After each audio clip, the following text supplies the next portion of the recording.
Así es el despiece de una lavadora marca ASEP. Por lo general pues todas las lavadoras se desarman así, de todas las marcas. Esta en este caso es lavadora marca ASEP.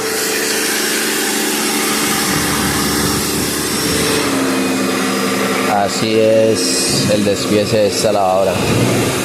Sale el tambor y los accesorios acá. Así se levanta la careta de la parte de arriba para poderla desarmar.